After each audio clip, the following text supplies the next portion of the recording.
I'm going to talk a lot about books today because they're kind of cool.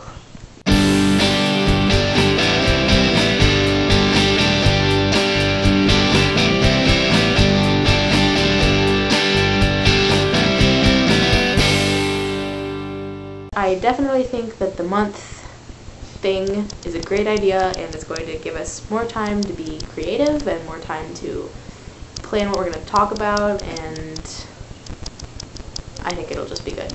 So I definitely agree that we should start that in March. Just to get that out there. Anyway, Maggie, like you mentioned in your last video, you were talking about your AP World History or your World Civilizations History project thing. And I already talked to you about this on Facebook. I told you a bit about the project I did. But I wanted to elaborate. Basically what we had to do for my project, which is part of the reason why I didn't film last week, is that we had to read this book. It's called 1421, The Year China Discovered America. And it's by a guy named Gavin Menzies, who is he's a retired British submarine captain. He's like an amateur historian, and he has unearthed some interesting evidence of a voyage that Chinese sailors took in the 1400s. And basically he believes that this Chinese fleet discovered America before Christopher Columbus did. And Australia also. He thinks they basically discovered the entire world before any of the famed Europeans who did it. So we had to read it, and it's a very meaty book. It was really, really interesting though, and I don't know, it's kind of shocking really. It's very controversial. There's a lot of people who don't believe what this guy says. So for our project we had mock trials, and we had to, we were lawyers either for Christopher Columbus or for Zhang He, who is the guy who was the captain of this Chinese fleet.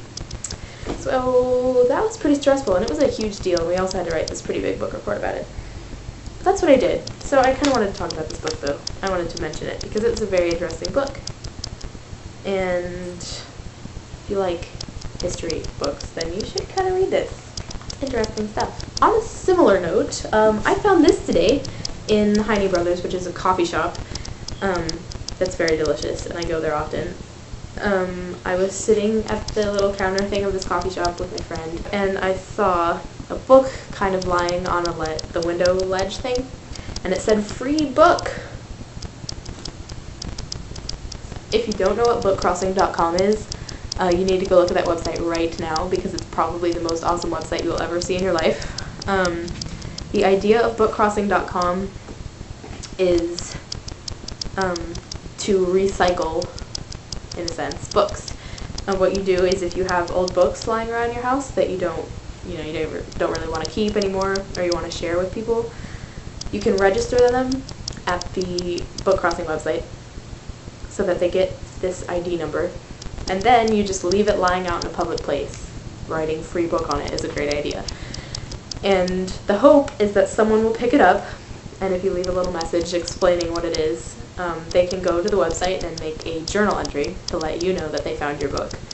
And then when they're finished, they can pass it on, and such and such. And I've actually found one of these before. I found a copy of Ender's Game in an airport.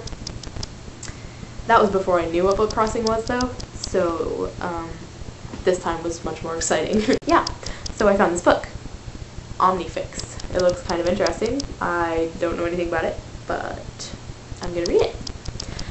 I wanted to talk about Book Crossing, though, because I think it relates very closely to the whole no new stuff idea that the Harry Potter Alliance has been talking about. I know that books are an exception to the no new stuff rule because it's always great to buy books and support writers, but you know, it's a great way to give life to old books. Like I'm sure, like, I know I have a bunch of books lying around that I don't want anymore, and this is a great way to get rid of them and give them to other people who will read them, and also a great way to find interesting new books to read. And speaking of books, and speaking of the Harry Potter Alliance, there is another Dumbledore's Army meeting this Sunday. I'm forgetting what time it's at now. This Dumbledore's Army meeting is about a new project that the Harry Potter Alliance is starting up called Osseo Books, and it's a campaign to collect books to give them to, like, I'm assuming to charities that give these books to schools or to kids who need them. So that should be really awesome. So I wasn't able to make the last meeting, but I really wanted to, but I think I will this time. So it's on Ustream again. It's another meeting. They have Evanna Lynch a part of this project. Evanna Lynch, Luna Lovegood.